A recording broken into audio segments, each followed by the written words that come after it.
Bismillahirrahmanirrahim. Assalamualaikum warahmatullahi wabarakatuh.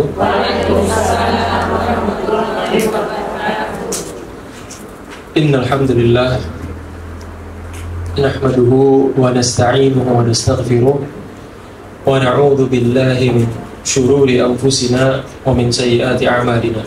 Man yahdihillahu fala mudilla lahu wa man yudlil fala hadiya lahu. Asyhadu an la ilaha illallah wa asyhadu anna Muhammadan abduhu wa rasuluh. Ibu-ibu serta saudara-saudari yang mudah-mudahan senantiasa berada di dalam limpahan rahmat Allah SWT. Alhamdulillah, di antara nikmat-nikmat Allah yang besar adalah ketika Allah masih memberikan kesempatan kepada kita semua untuk memiliki iman di dalam hati kita, termasuk sebagaimana yang disampaikan oleh Bude Farani, bahwa sebaiknya saya mengenalkan diri dulu. Jadi nama saya Muhammad Amin, dan saat ini saya baru menyelesaikan pendidikan saya, kuliah saya, dan saya diantara putra dari Bapak Mubarak Abdurrahim rahimahullah, kalau seandainya ada yang kenal. Kalau nggak kenal ya tak apa. Kemudian juga mungkin kurang lebih kayak gitu. Nama saya Muhammad Amin, dan jadi bebas mau dipanggil Amin, dipanggil Mas atau yang sebagainya. Saya baru pulang dari kuliah, dan alhamdulillah insyaallah kedepannya mohon doanya, karena sekarang saya lagi proses untuk mempersiapkan diri untuk melanjutkan jenjang pendidikan ke tingkatan yang selanjutnya. Jadi ada yang mau ditanyakan seputar perkenalan ini atau?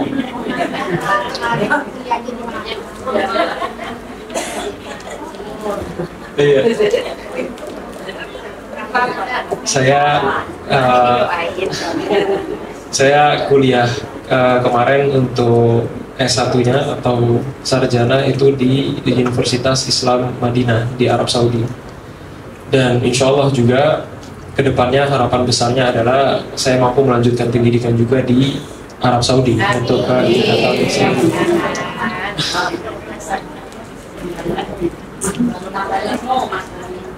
Alhamdulillah.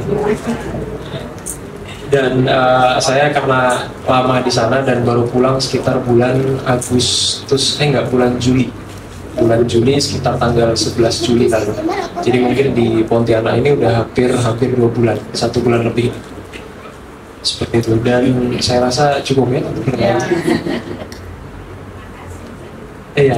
Berkaitan dengan apa yang akan saya sampaikan hari ini. Pertama, kita perlu mengingat bahwa di antara nikmat-nikmat yang Allah berikan kepada kita adalah nikmat iman, yang mana ini belum tentu kemudian Allah karuniakan kepada setiap manusia. Karena pada dasarnya ketika kita lahir di keluarga yang sudah memeluk agama Islam, maka secara otomatis kita juga beragama Islam. Dan agama Islam itu, kalau seandainya kita kasih gambaran, ibarat sebuah rumah, yang mana rumah itu punya tiang, pondasi, dan bangunan intinya. Pondasi atau dasar dari rumah tersebut adalah namanya rukun iman. Tanpa adanya pondasi ini, maka bangunannya akan roboh, hancur total, walaupun pondasinya hilang satu, karena dia satu pondasi itu nyambung ke pondasi-pondasi yang lainnya. Ini yang dinamakan dengan rukun iman. Dan rukun iman itu ada berapa? Ada 6. Iman kepada Allah Azza wa Jalla, iman kepada malaikat, iman kepada kitab-kitab Allah, iman kepada Rasul-Rasul Allah, kemudian iman kepada hari akhir, dan yang terakhir iman kepada qadar. Ini dinamakan dengan fondasi yang nggak boleh satu pun dari fondasinya hilang. Artinya, kalau seandainya ada orang yang kemudian beriman kepada Allah, hanya 5 aja yang diimani, satunya dihilangkan, maka apa? Secara otomatis dia keislaman yang gugur. dia nggak bisa dikatakan sebagai orang yang beragama Islam. Karena namanya rukun iman itu wajib kita imani semuanya, harus semuanya kita yakini. Nggak boleh ada satu yang kemudian kita tinggalkan. Kayak contoh misalnya, hanya orang ada yang beriman, saya hanya mau beriman kepada Allah aja. Kan Allah yang ciptakan semuanya. Yang sisanya udah biarkan aja. Pokoknya saya mau beriman kepada Allah aja. Apakah orang ini bisa dikatakan sebagai orang beragama Islam? Nggak bisa. Karena apa? Dia sudah menyelisihi apa-apa yang menjadi perintah dari Allah Azza wa Jalla. Sehingga yang namanya rukun iman itu adalah satu kesatuan yang nyambung dan nggak bisa dihilangkan. Ini pondasi. Kemudian tiang-tiang atau untuk nyangga bangunan intinya itu dinamakan dengan rukun Islam. Dan rukun Islam ini ada 5, yang 5-5-nya juga harus kita kerjakan. Karena tanpa adanya ini sama, bangunannya akan cacat. Bangunannya akan cacat.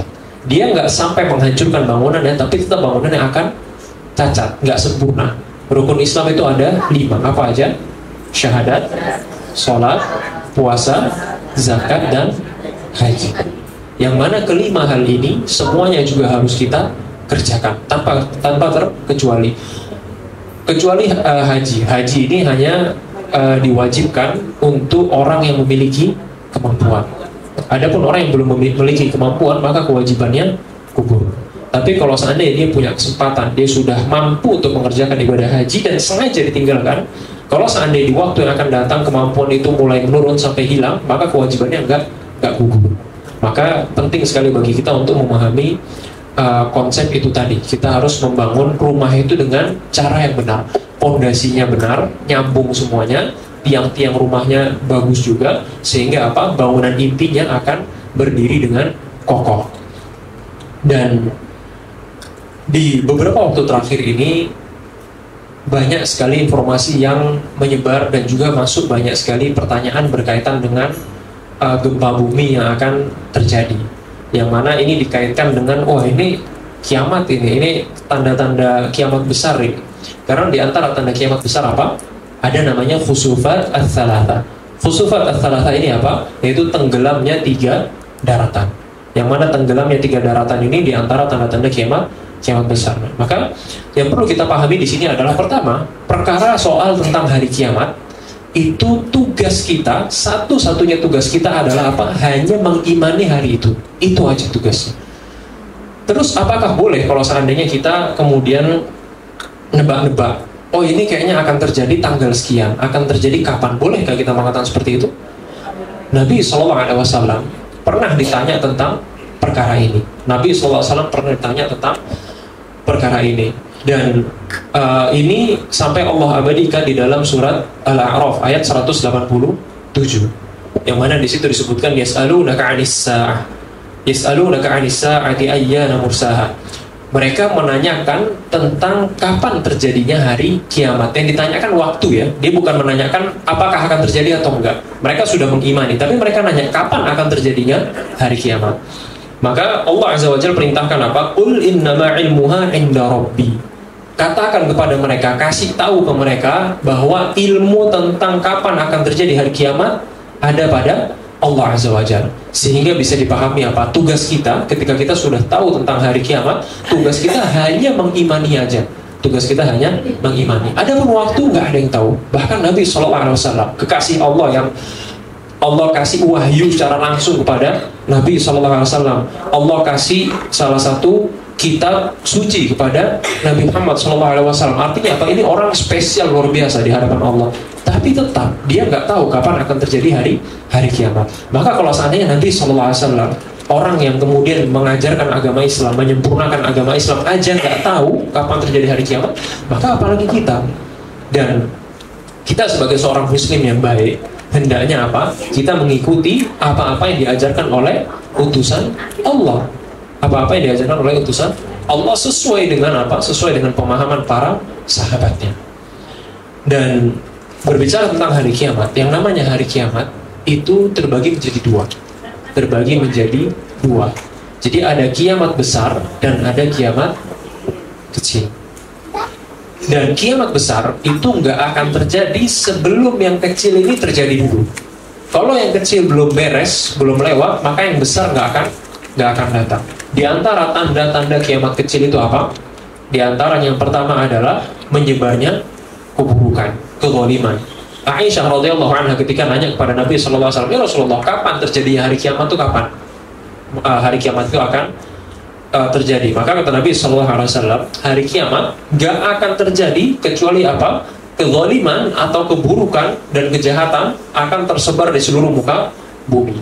Dan juga di muka bumi ini sudah nggak terdengar lagi kalimat Allah. Allah itu nggak terdengar lagi. Artinya apa? Bisa difahami di bumi ini sudah tidak ada lagi orang yang memiliki iman.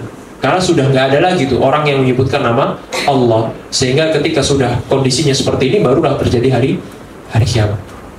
Kemudian yang kedua, juga selain banyak sekali menyebar kezaliman, kemudian juga banyak orang-orang yang rakus untuk kepentingan dunia dan lupa untuk kepentingan akhiratnya.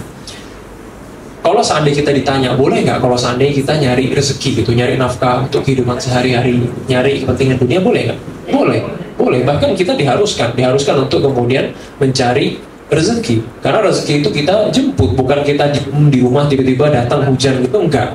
Kita tetap harus nyari sebab. Kita keluar, kemudian kita usaha. Selebihnya baru kita serahkan kepada Allah.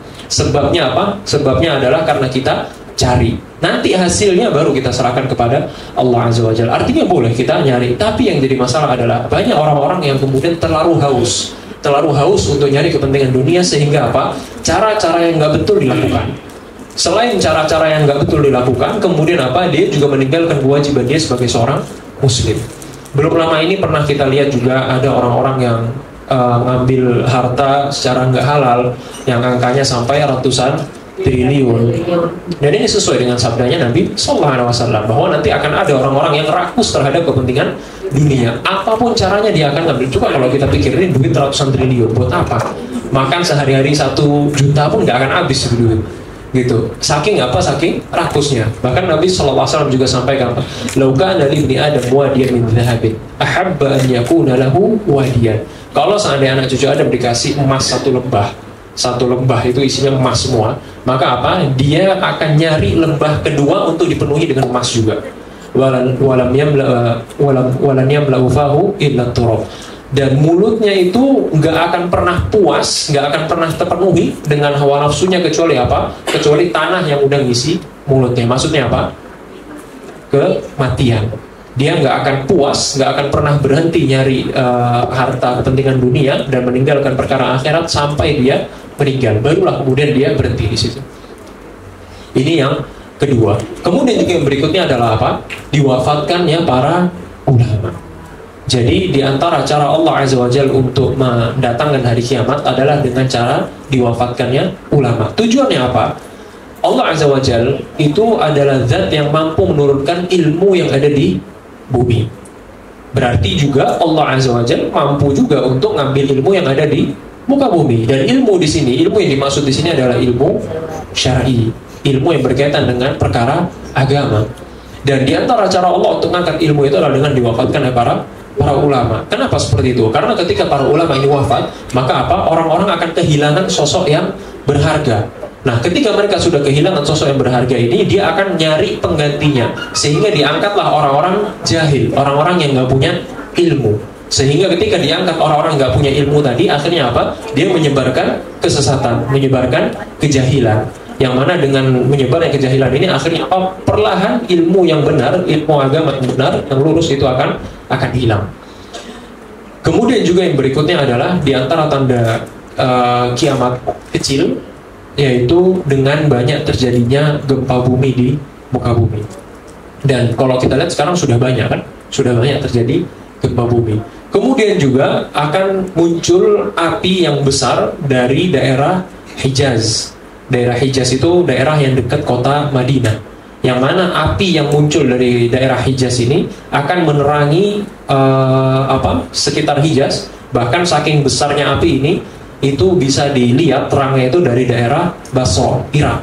Dari daerah Irak. Dan kita kalau dari Madinah ke Irak itu jauh luar biasa. Kalau pakai mobil itu hari hitungannya, jauh luar biasa. Tapi saking besarnya api ini, disebutkan oleh Nabi Sallallahu Alaihi Wasallam, itu saking besarnya api itu sampai apa? Menerangi leher-leher unta yang ada di di Irak, saking besarnya api yang ada di Hejaz, dan ini sudah terjadi. Kemudian juga di antara tanda kiamat kecil adalah dengan terbelahnya bulan. Sudah terjadi belum terbelah bulan? Sudah. Terbelahnya bulan sudah terjadi kapan? Di zamannya Nabi Sallallahu Alaihi Wasallam. Jadi orang-orang Yahudi itu memang dari dulu sifatnya apa ya? Aneh sifatnya. Dia suka nantang, tapi begitu dipenuhi kabur. Jadi dia nantang ke Nabi Sallallahu Alaihi Wasallam. Wahai Muhammad, gini. Kalau seandainya kamu mau menyebarkan agama Islam, tapi waktu itu nyebutnya bukan ini ya, bukan menyebar agama Islam, tapi lebih tepatnya ke tauhid. Kalau kamu menyebarkan tauhid, kita mau ikut, kita mau masuk ke dalam agamamu. Tapi syaratnya satu, itu bulan coba kamu belah. Dia nantang untuk dibelah. Maka akhirnya apa? Oleh Nabi SAW, dia minta tolong pada Allah Azza wa Jalla. Kemudian apa? Dia ngasih isyarat ke bulan tersebut untuk dibelah. Kemudian bulannya terbelah. Dan terbelahnya bulan ini betul-betul terbelah. Karena kalau kita baca buku-buku sejarah orang-orang Persia, kalau nggak salah saya lupa, itu di sana juga dijelaskan. Jadi ternyata di belahan bumi yang lain di zaman itu kelihatan bulan itu terbelah juga. Jadi bukan hanya di daerah tempat Nabi SAW berada, tapi di belahan bumi yang lain itu orang juga ngelihat bulan itu betul-betul terbelah gitu. Artinya apa? Ini bukan ilusi. Memang mukjizat yang Allah kasih kepada Nabi SAW untuk membelah bulan. Ketika tantangannya sudah terpenuhi seperti ini, apa respon mereka? Oh, ini sihir pasti. Ini sihir, nggak betul, nggak mungkin bisa kayak gini. Dan mereka akhirnya apa? Mereka memilih untuk nggak masuk ke dalam agama Islam. Mereka memilih untuk nggak beriman kepada Allah Azza wa Jalla. Jadi sifatnya seperti itu, memang suka nantang-nantang, begitu diladenin kabur. Gitu, modelannya kayak gitu. Dan itu diantara tanda kiamat kecil tadi. Terbelahnya bulan. Nah, dan sebenarnya masih banyak lagi tanda-tanda kiamat kecil yang sudah terjadi, dan ada beberapa yang terus akan terulang di waktu yang akan datang. Di antaranya apa? Penyakit yang mampu menyebabkan kematian, yang mana penyakit ini menular ke kaum muslimin. Dia menular dari satu orang ke yang lainnya, kemudian menyebabkan kematian dalam jumlah yang gak sedikit, sehingga banyak kaum muslimin yang mati. Dan ini terulang. Kan pernah terjadi ya, belum lama ini ada penyakit yang mewafatkan banyak kaum muslimin. Semoga Allah ampuni dosa-dosa mereka. Dan ketika ini semua sudah terjadi, maka barulah akan muncul 10, sekurang-kurangnya ada 10, sebagian ada yang menyebutkan 12 tanda-tanda kiamat besar. Dan tanda kiamat besar yang paling pertama apa? Yang paling pertama tanda kiamat besar, Nabi SAW pernah menyebutkan ada sekurang-kurangnya 10 tanda kiamat besar. Tapi Nabi SAW nggak pernah menyampaikan bahwa itu adalah urutan yang paling tepat, nggak pernah. Dan para ulama juga sepakat bahwa nggak ada satupun riwayat yang menjelaskan urutan yang pasti tentang yang mana duluan deh yang akan keluar, tanda kiamat besar yang akan keluar duluan yang mana nih. Mereka nggak ada yang tahu. Hanya mereka dikasih tahu tanda-tandanya aja. Sama halnya dengan perkara ini, kita juga nggak bisa kemudian asal-asalan, mentang-mentang sudah ada hadisnya dari Nabi SAW, kemudian kita asal-asalan. Kayak contoh, waktu itu saya pernah, tahun berapa ya, saya pernah lihat ada orang yang bikin teori, nanti ini tanggal sekian akan keluar dukhon di kota Madinah gitu. Dia sudah menentukan tanggal, kemudian juga langsung dilompatin banyak banget itu, tiba-tiba langsung dukhon gitu. Nggak tahu itu yang dajalnya kemana, Yajuj Majuj kemana, tiba-tiba dukhon. Ketika sudah datang tanggalnya, kemudian ternyata nggak ada dukhon itu. Kemudian dia bilang, oh ternyata tertunda gitu. Jadi seakan-akan dia yang ngatur tentang hari kiamat ini. Jadi yang namanya hari kiamat itu kita nggak bisa asal-asalan langsung nentuin gitu. Oh ini tanda kiamat besar ini, nggak bisa. Kita harus pahami betul, kita harus pelajari betul. Ketika tandanya memang sudah jelas sesuai dengan apa yang disabdakan oleh Nabi SAW, barulah kita bisa menentukan bahwa oh memang ini tanda kiamat besar. Dan tanda kiamat besar yang pertama disebutkan oleh Nabi SAW adalah apa? Munculnya Dajjal. Munculnya Dajjal ini diantara makhluk Allah yang punya fitnah yang sangat-sangat mengerikan sekali. Bahkan saking bahayanya fitnah Dajjal ini sampai apa? Allah kunci dia, Allah tahan dia di tempat yang kita nggak ada yang tahu tempatnya di mana. Bahkan para sahabat pun nggak ada yang tahu tempatnya di mana. Hanya pernah terjadi ada yang kemudian nggak sengaja dia lagi di kapal, kemudian diterjang badai sampai akhirnya terdampar di satu pulau yang di situ ada Dajjal di situ. Tapi kita nggak ada yang tahu tempatnya di mana. Yang jelas memang sudah Allah kunci dia, Allah tahan dia sampai waktunya datang, maka dia akan dilepas. Saking bahayanya fitnahnya sampai diperlakukan seperti itu. Dan Dajjal ini adalah salah satu makhluk Allah yang dia secara fisik orangnya cacat. Jadi dia tetap kayak kita, punya dua buah mata, tapi salah satu dari matanya itu rusak atau buta. Kemudian mata yang lain itu seperti buah anggur. Jadi dia mendeli gitu, melotot gitu. Itu sampai seperti anggur. Bentuknya itu sampai seperti anggur gitu. Kemudian juga dia itu tubuhnya pendek, kemudian rambutnya keriting dan kakinya pincang. Jadi dia secara fisik jelek, nggak bagus secara fisik. Dikasih kecacatan yang banyak oleh Allah Azza wa Jalla. Tapi walaupun begitu, ketika nanti dia keluar, ini pengaruhnya luar biasa besar sekali. Ketika nanti dia lepas, maksudnya udah Allah kasih izin dia buat keluar, maka dia akan nyebarkan fitnah itu ke seluruh muka bumi. Ambisi terbesar dia adalah gimana caranya untuk menggugurkan iman kaum muslimin. Ketika dia lepas, maka dia akan keliling, dan bumi saat itu sebelum keluarnya Dajjal ini, bumi ini akan dilanda oleh kekeringan dalam jangka waktu yang panjang, kelaparan dalam jangka waktu yang panjang, sehingga ketika dia muncul, dia akan menawarkan bantuan. Mau nggak saya bantu? Saya bantu, saya kasih makanan, saya kasih hujan, tapi syaratnya satu, akui saya sebagai Tuhan. Maka orang-orang yang imannya lemah, kondisinya sudah terdesak seperti itu udah nggak mikir lagi buat ini Dajjal kayaknya ini, nggak bisa lagi buat mikir seperti itu. Ini sudah perkara iman.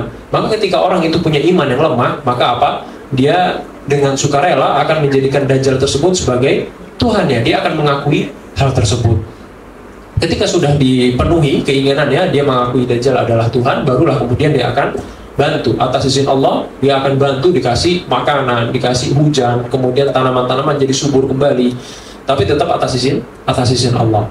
Kemudian juga nanti akan ada orang-orang yang bersamaan dengan musuhnya Dajjal ini, dia sadar kalau Dajjal ini adalah salah satu musuh Allah. Maka ketika dihadapkan dengan Dajjal, dia kemudian ketika disuruh minta untuk dijadikan sebagai Tuhan, kemudian dia bilang enggak, kamu ini bukan Tuhan saya, kamu adalah musuh Allah. Maka kemudian Dajjal membelah tubuhnya dari ujung kepalanya sampai ke bawah. Jadi dari tengah itu dibelah sampai tubuhnya terbelah dua. Kemudian orang yang sudah terbelah tadi ini disatukan lagi sama Dajjal. Ketika sudah disatukan, kemudian nanya, sekarang kamu percaya nggak kalau saya Tuhanmu? Kemudian orang ini jawab Uqsimu billahil azim, aku bersumpah atas nama Allah yang maha agung, bahwa aku makin yakin bahwa kau adalah musuh Allah.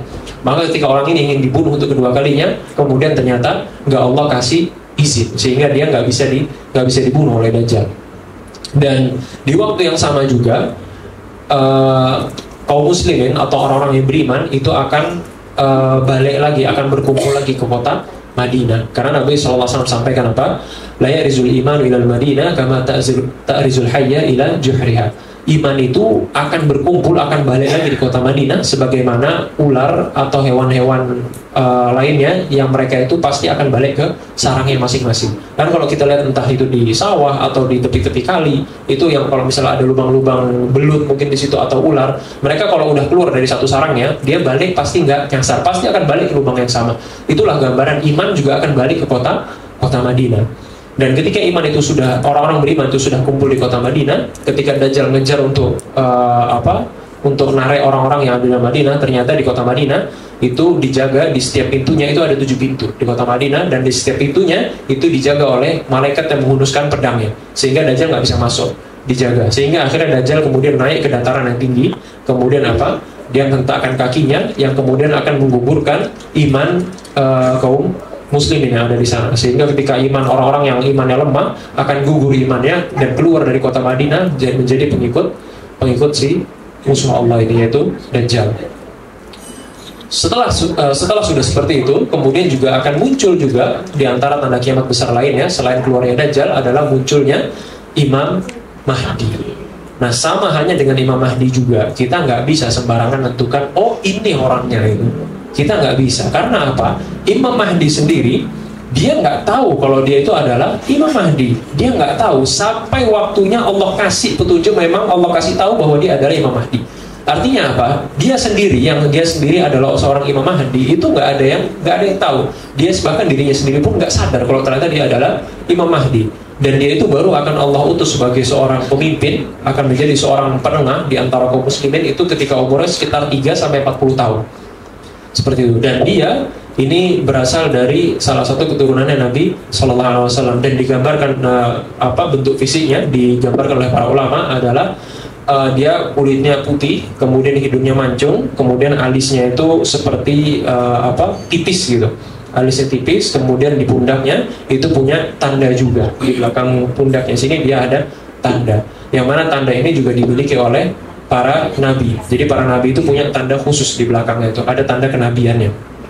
Termasuk sifatnya juga sama, sifatnya mirip dengan sifat para nabi. Artinya orangnya itu sangat luar biasa sekali, adil, kemudian baik, kemudian ibadahnya luar biasa gitu. Dan nanti akan Allah ubah dia dalam waktu 1 hari 1 malam. Jadi dalam waktu 1 hari 1 malam langsung dia dijadikan sebagai seorang pemimpin. Dan kaum muslimin yang ada pada saat itu juga akan Allah gerakkan hatinya untuk kemudian menjadi pengikut si Imam Mahdi ini.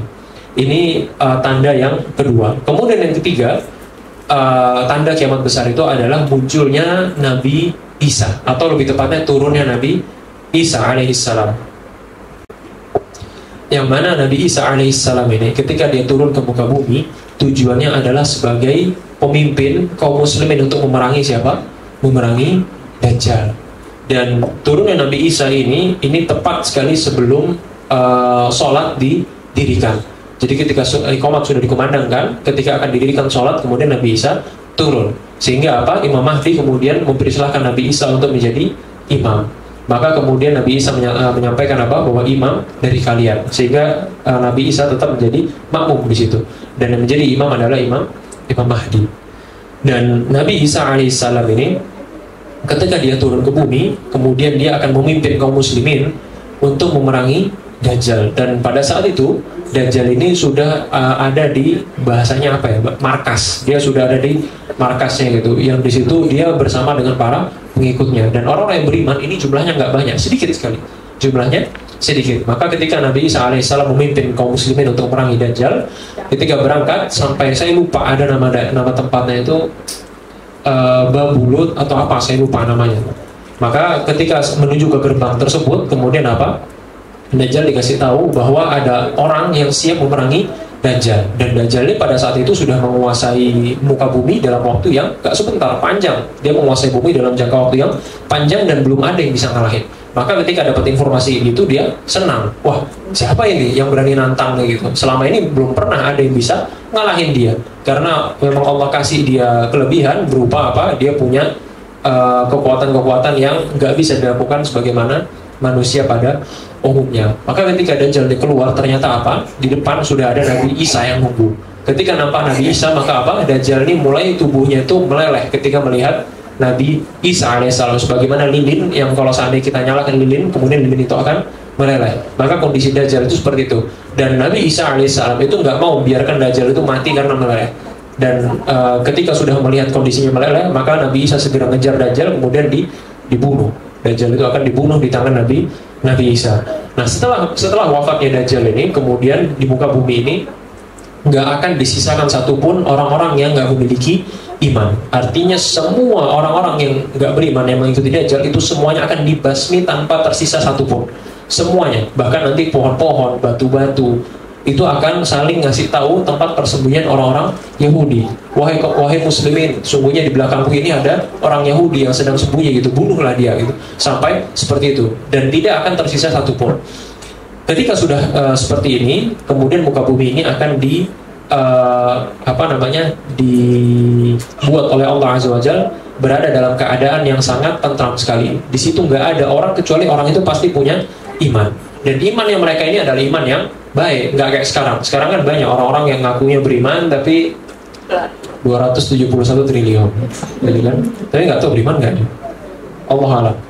Atau misalnya orang-orang yang lain gitu, yang ngakunya beriman ternyata di belakang banyak melakukan kemungkaran-kemungkaran yang sangat Allah benci. Dan ketika keadilan ini sudah ditegakkan di dunia, bahkan saking tentramnya muka bumi pada saat itu sampai-sampai emas itu nggak ada harganya lagi. Saking adilnya orang-orang yang ada di dunia ini. Nggak ada yang mencuri, nggak ada yang korupsi, nggak ada yang jahat dan sebagainya. Mereka udah punya kekayaan masing-masing, sampai emas itu udah nggak ada harganya lagi. Nah, ketika sudah seperti ini, kemudian nanti Allah akan keluarkan yang namanya Ya'juj Ma'juj. Ini udah tanda keberapa berarti? 4 atau 5? 4.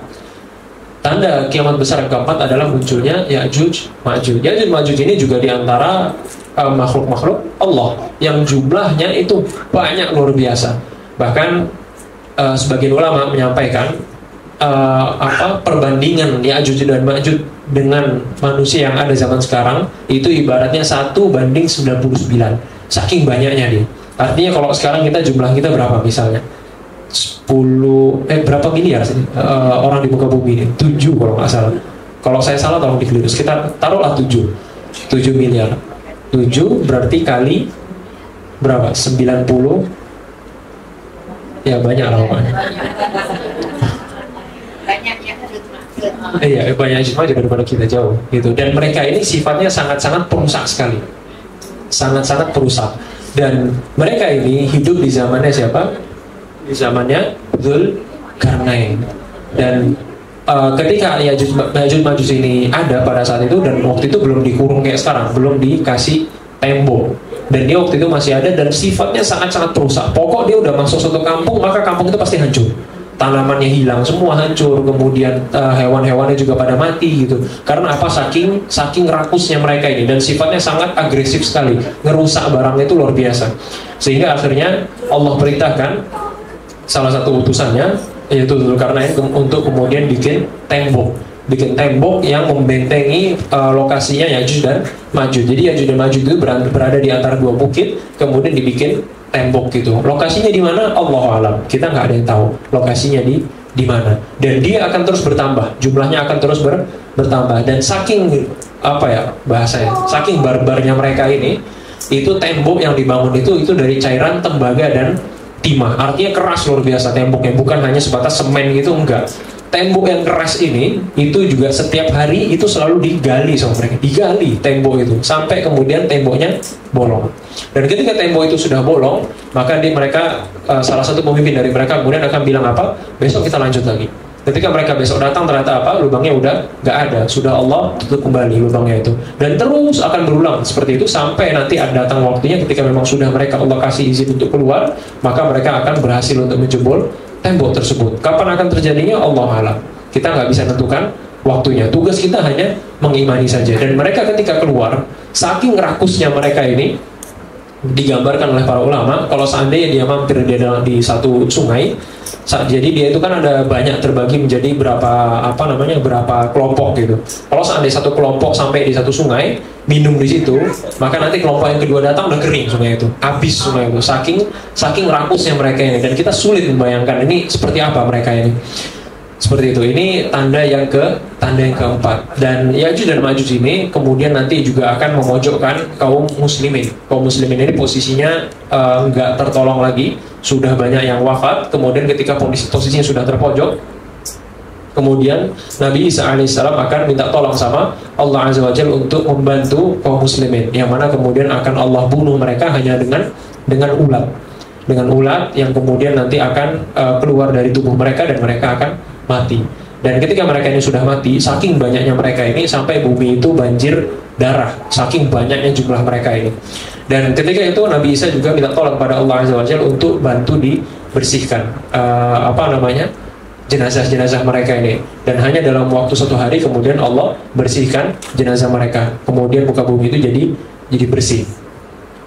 Ini yang keempat. Kemudian yang berikutnya juga, ini yang keempat betul ya? Tanda yang keempat. Kemudian yang kelima disebutkan oleh Nabi SAW itu adalah munculnya binatang melata atau dabbah. Dabbah ini adalah hewan melata yang dia ini bisa bisa berbicara gitu. Hewan melata yang bisa bicara. Dan dabbah ini, hewan melata ini juga nanti akan bukan membantu, dia akan ngasih tanda di orang-orang yang memiliki iman. Allah alam tandanya seperti apa, apakah dalam bentuk cap atau mungkin dikasih sesuatu, Allah alam. Dan ketika sudah dikasih tanda seperti ini, nanti juga akan muncul yang namanya ad-dukhon atau kabut asap gitu. Nah, jadi munculnya dukhon ini nggak sembarangan, nggak asal tiba-tiba ujuk-ujuk ada orang bakar sampah, oh dukhon muncul gitu, enggak gitu. gitu. Jadi step-stepnya kita harus perhatikan dulu gitu. Ini Dajjal belum keluar, Ya'juj Ma'juj belum keluar gitu, kok tiba-tiba duhon gitu. Kemana nih yang sisanya gitu. Gitu. Jadi nanti akan muncul juga namanya duhon atau kabut yang kemudian dia ini munculnya dalam keadaan yang lembut gitu. Jadi nggak yang bikin porak-poranda rumah-rumah kaum muslimin, enggak, dia lembut gitu, anginnya lembut. Kemudian dengan angin ini kemudian akan meniupkan yang menyebabkan kematian untuk seluruh orang-orang yang memiliki iman. Jadi seluruh orang di muka bumi yang memiliki iman kemudian akan wafat secara keseluruhan. Orang yang masih punya iman, adapun yang nggak punya iman gimana? Mereka hidup, mereka tetap hidup. Dan ketika mereka hidup ini juga mereka ini mulai nggak ngerti yang namanya iman lagi. Mereka sudah nggak mau lagi kemudian beribadah kepada Allah Azza wa Jalla. Jadi kondisinya berbalik. Yang tadinya kondisinya adil luar biasa, kemudian berbalik 180 derajat. Kemudian juga nanti akan ada orang yang dia itu cacat, dia kakinya pincang, sudah tua, badannya kurus. Saking nggak ada lagi yang punya iman ya, dia akan datang ke Ka'bah. Kemudian sampai di Ka'bah, dia ngebongkar Ka'bah sendirian. Jadi batunya itu dicabut satu-satu dicabut sampai roboh Ka'bah itu sendirian, tanpa ada yang ngehalangi dia. Saking udah nggak ada lagi yang namanya iman, nggak ada lagi azan dikumandangkan, nggak ada lagi orang-orang yang kemudian takut terhadap azab Allah Azza wa Jalla. Artinya kemungkaran itu sudah merajalela di muka bumi, udah nyebar secara keseluruhan. Bahkan sampai orang yang nyebut Ka'bah pun nggak ada yang peduli, nggak ada yang kemudian ngehalau orang tersebut. Orang yang ada di zaman itu hanya sebatas melihat tempat-tempat ibadah itu sebagai ini dulu peninggalan nenek moyang kita gitu. Tapi mereka nggak mau beribadah. Tapi mau bagaimanapun, yang namanya naluri manusia itu pasti mereka punya sifat sudah namanya bahasa Indonesianya itu memang sudah dia dari fitrah. Dia dari lahir itu sudah Allah kasih fitrah, dia pasti akan berusaha nyari zat yang untuk disembah. Itu dia pasti akan nyari gitu. Nggak mungkin orang lahir tiba-tiba nggak percaya Tuhan, itu nggak mungkin. Pasti ada sebab lainnya. Karena fitrahnya manusia, dia akan nyari zat yang untuk disembah. Kemudian yang tanda yang berikutnya adalah akan terjadinya penenggelaman 3 daratan. Jadi mungkin dulu pernah ada pertanyaan yang muncul seperti ini. Kalau seandainya terjadi hari kiamat, misalnya hari Jumat, misal terjadi hari Jumat jam 7 pagi. Terus gimana di daerah lain yang di sana masih jam 12 malam? Apakah di sana nggak terjadi kiamat gitu?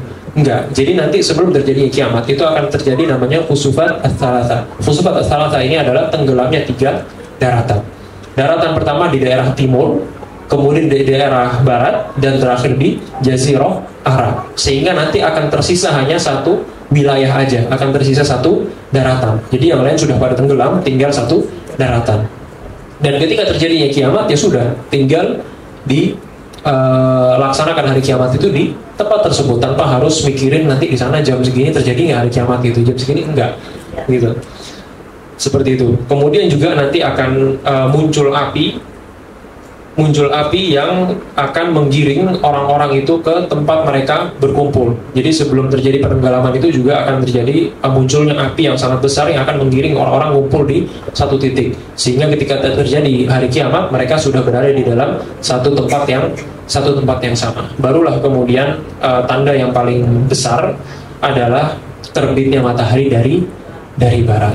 Dan ketika terbit matahari dari barat ini, di saat itu juga iman udah nggak diterima lagi, karena Allah Azza wa Jalla sampaikan di dalam Al-Quran, yauma ya'ti ba'du ayati rabbik la yanfa'u imanuha lam takun amanat min qabl. Ketika sudah datang tanda di antara tanda-tanda dari Tuhanmu, maka iman itu udah nggak ada manfaatnya lagi. Kenapa Allah sampaikan seperti ini? Karena pada kejadian itu, ketika hal itu terjadi, maka orang-orang akan minta tolong sama Allah Azza wa Jalla. Mereka akan bertobat, mereka akan ingin beriman kepada Allah Azza wa Jalla. Tapi sudah Allah tutup semuanya. Allah tutup semuanya sehingga kiamat tinggal didirikan.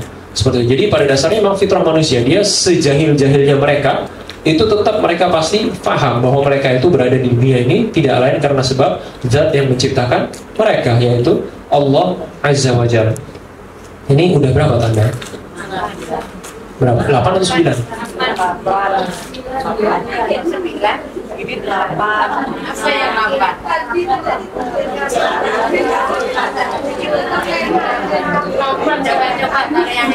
Coba tadi kita ulang dari awal, apa aja tadi? Munculnya Dajjal, kemudian Imam Nabi, kemudian Nabi Isa alaihissalam, kemudian Majuj dan Majuj, kemudian muncul binatang melata, kemudian Dukhan, dan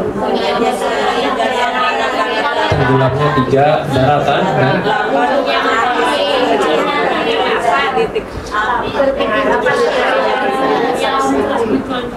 sekarang 9. kemudian juga di antara tanda-tanda kiamat besar adalah munculnya gempa bumi yang dahsyat luar biasa.